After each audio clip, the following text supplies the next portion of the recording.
Hello hi అండి అందరికీ నమస్తే. నేను మీ భూషణం. ఈరోజు మనము ఆరోగ్యానికి ఎంతో హెల్దీ అయిన కరివేపాకు కారం పొడి తయారు చేసుకుంటున్నాం.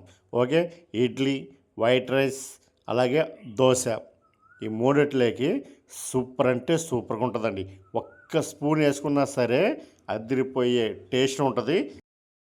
చూడండి ఫ్రెండ్స్, ఇప్పుడే ఫ్రెష్ కరివేపాకు తీసుకొచ్చానండి. ఇప్పుడు మనము ఈ కరివేపాకు క్లీన్ చేసుకొని శుభ్రంగా కడిగి ఒక జల్లెడికి వేసుకుందాం. జల్లెడికి వేసుకుంటే ఏమవుతుందంటే ఆ వాటర్ అంతా ఫిల్టర్ అవుతుంది. ఆరపెట్టుకుందాం. కరివేపాకు మనము ఈ విధంగా క్లీన్ చేసుకోవాలండి. ఇప్పుడు నీళ్ళల్లో వేసి శుభ్రంగా కడుగుదాం. ఇలా ఆకు శుభ్రంగా కడిగి ఇలా ఒక వడజల్లెడికి వేసుకుందామండి. ఒక క్లాత్ మీద వేసుకొని ఒక అరగంట పాటు బాగా ఆరబెట్టుకుందామండి. ఆకు 15 ఎండుమిర్చి తీసుకున్నాం. ఇవి సగానికి తుంచుకుందాం. ఎండుమిర్చి ఫ్రై చేసుకోవాలి కాబట్టి 1 స్పూన్ ఆయిల్ వేస్తున్నానండి. ఆయిల్ వేడైందండి.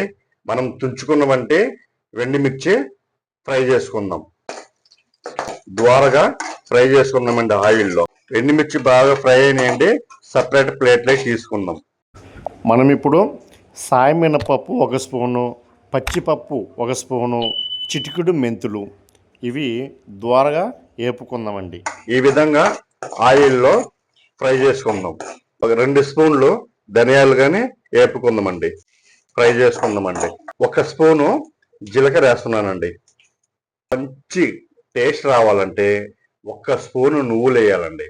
ఆ నువ్వులు వేసుకుంటే అదిరిపోయే టేస్ట్గా ఉంటుందండి. ఓకే, అందుకని నేను 1 స్పూను నువ్వులు వేస్తున్నా. తెల్ల నువ్వులు 2 స్పూన్లు పుట్నాలు వేస్తున్నానండి. ఈ విధంగా అన్ని ఫ్రై చేసుకున్నాం కదండి. మంచి స్మెల్ వస్తుంది. మనం ఇవన్నీ ఒక సపరేట్ ప్లేట్లోకి తీసుకుందామండి. చూడండి, మనకు కరివేపాకు బాగా ఆరిపోయిందండి. నీరు చెమ్మ అనేది లేదు.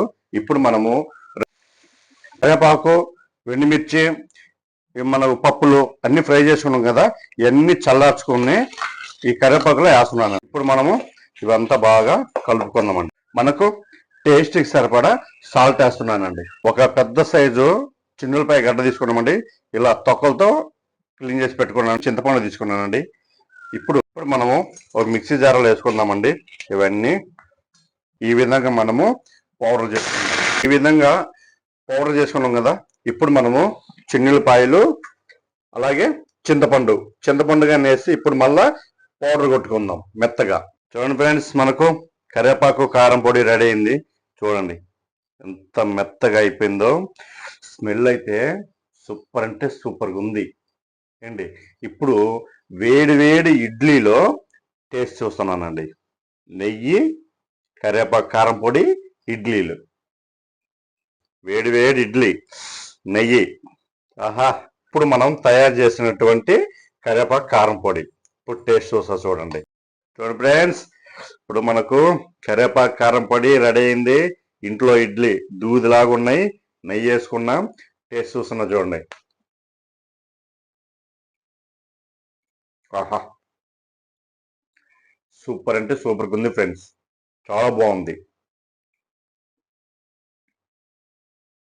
అబ్బాబాబాబాబాబాబాబా, అదిరిపోయింది టేస్ట్. సూపర్ ఫ్రెండ్స్, కారం పొడి ఇప్పుడే నేను టేస్ట్ చూసాను. అసలు ఎంత బాగుందంటే చెప్పలేనండి. అంత కమ్మగా ఉంది. వైట్ రైస్ లోకి, దోశలోకి, ఇడ్లీలోకి పర్ఫెక్ట్ అండి. నేను ముఖ్యంగా ఇట్లా 10 రోజులకు ఒకసారి చేస్తానండి. ఎందుకంటే హెయిర్ చాలా బాగా పెరుగుతుంది, అలాగే కళ్ళకు కూడా మంచిది. మీకు కూడా ఈ వీడియో నచ్చినట్లయితే లైక్ చేసి సబ్స్క్రైబ్ చేయండి ఫ్రెండ్స్. Bye bye.